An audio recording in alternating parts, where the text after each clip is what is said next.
Hey, what's up, guys? Let's talk about admin staff and appointment setters. If you have an insurance agency business, then you're probably going to want to hire these kind of staff or people in your business at some point. But the difficulty is when, why should I hire them, and why does that even matter for me if I'm trying to scale to 7 figures? By the way, this is day 402 since I have personally reached 7 figures in my agency, and it's been 402 days and I'm trying to reach 8 figures. So follow me along in this journey. As I get there, I'll keep sharing with you guys exactly what you need to know, what you need to do to also eventually reach 7 and 8 figures in your agency. And we're going to talk about specifically, an insurance agency for insurance agency builders. So when should you hire these people in your business?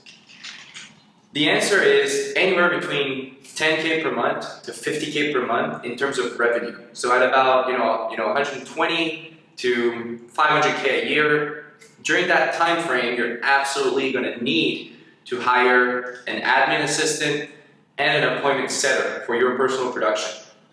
So let's first talk about where you can source these people. There's a couple different options. I mean, of course, you could go to an outside recruiting agency and recruit someone. So you could do that. If you want to do it yourself, then you can run Facebook ads. You can go to job search websites, because those are actually jobs. It's not when you're trying to recruit agents.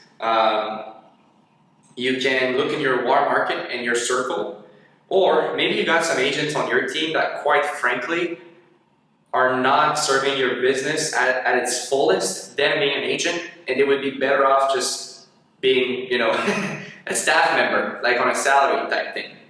So you want to consider that. And that's really where I would recommend you source your staff. I mean, we run ads. We go on Upwork a lot. That's pretty much all we do, to be honest with you. Now, when should you hire an admin assistant? Like we said, right? First general rule of thumb is once you're anywhere between 10 to 50K a month, you're going to want to do it before you reach 50K a month. Please, like maybe between 10 to 20K a month. The sooner the better, because it's going to free up your time. And there's a couple things you need to be able to do that seamlessly. Number one, you need to have constant lead flow. So your business revenue needs to be constant, right? You need to have a proven sales process so that you, as the business owner or the agency owner, knows exactly how to convert your predictable lead source into predictable customers. Once you've got that in place, then your bottleneck is going to be, I don't have time to do all the paperwork. Therefore, I need an admin assistant. That's common sense, I know. But that's when you're going to want to do it. And why you're going to want to do it is because that admin assistant is going to do, admin in general is not a high revenue generating activity. It's a lower generating activity than being on an appointment and closing a client. So if you can delegate that work for 20, 30 bucks an hour, and your hourly revenue on a sales call is 500 bucks to 1,000 bucks, then it's a no-brainer to be able to do that. So this is why you want to hire an admin assistant once you reach those revenue levels, so that you can free up more time to do higher revenue generating activities. Now let's talk about appointment setters. First of all, what's an appointment setter? It's someone that's going to transform your leads into appointments on your calendar. Pretty straightforward.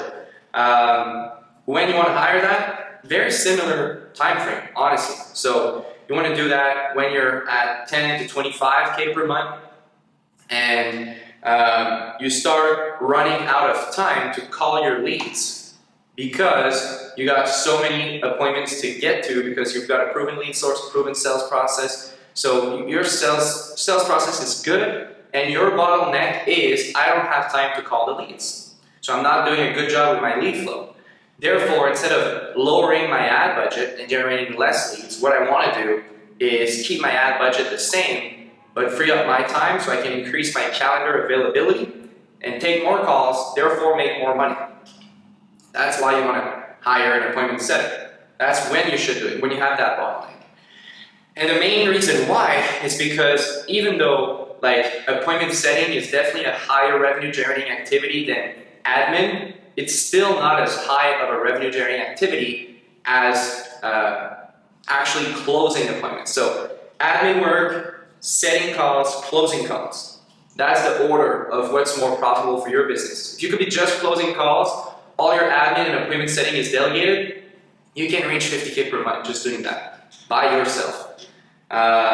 We're doing up to 75 to 100K per month just with that setup. So now, a couple things I want to cover is the common misconceptions and the common mistakes that people do when they hire these two kind of people. Obviously, number one is because this is probably going to be your first time hiring these people, you're not going to know exactly what and when they should do things. So you're not going to have proven trainings in place for them to go through and proven standard operating procedures, SOPs. So maybe you're not going to take care of these people enough. Therefore, you're not going to train them well, and they're not going to perform up to the standards you'd want them to. So that's kind of the pitfall, because you hire them before you want to get your time back, but when you hire them, you still got to teach them everything at first, so that can be kind of counterintuitive. So keep that in mind.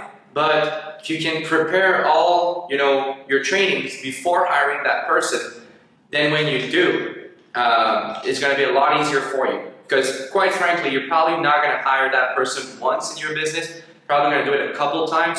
So instead of training them one-on-one every time, you might want to do it right the first time, build all your trainings, so that if you need to hire another person, then they can get onboarded real quick. So that's what I would recommend. That's pitfall number one, not having proper training. Same for the appointment setter, by the way. The second common mistake that I see, we're having worked with over 1,000 agents in the last 3 years, is people hire appointment setters because they're too lazy to call people, or they don't have the necessary skills to call people yet. Therefore, they can't train those appointment setters to be top performers.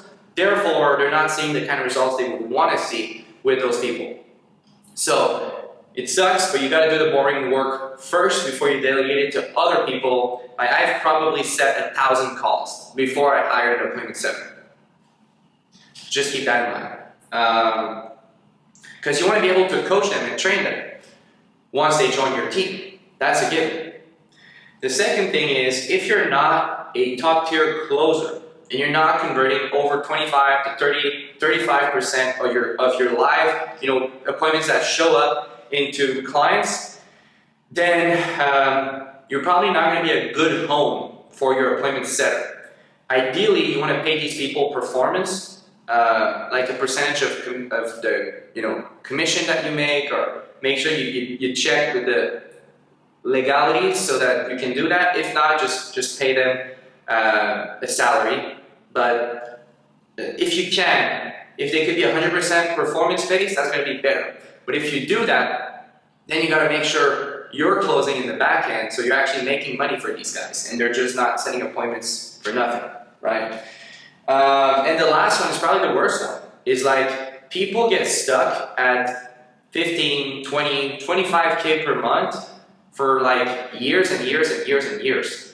Why? Because they are not in the right mindset of hiring to grow their revenue. So they're thinking like, hey, I'd rather do the work myself and save the money than hire someone and having to train them and then having that payroll. So they're just not entrepreneurial enough. They're thinking about saving money instead of thinking about making more money. So they end up staying in the same position and running in circles for years and years and years. Whereas, someone like me is going to come in, get to 15K a month within 6 months, and then hire, and then get to 100K a month within the first 12 months of the business. And then, 3 years later, they're making 300K per month because they just keep on hiring and hiring and hiring and growing the business. And I can promise you guys, if you keep doing that, you'll end up making more money than if you stay at 15 to 20K per month. I can tell you from experience. So that's it for today. Hopefully that was valuable, and you guys are going to tune in and subscribe so we can chat like this every day and talk about how to reach 7 figures, how to reach 8 figures in your insurance agency business. And if not, then too bad for you. For the rest of the ladies and gentlemen that are tuning in, we're gonna have a good time and we're gonna help you guys scale. So my name is Pavel Buesno. Hopefully that was valuable, and I'll see you guys tomorrow. Cheers.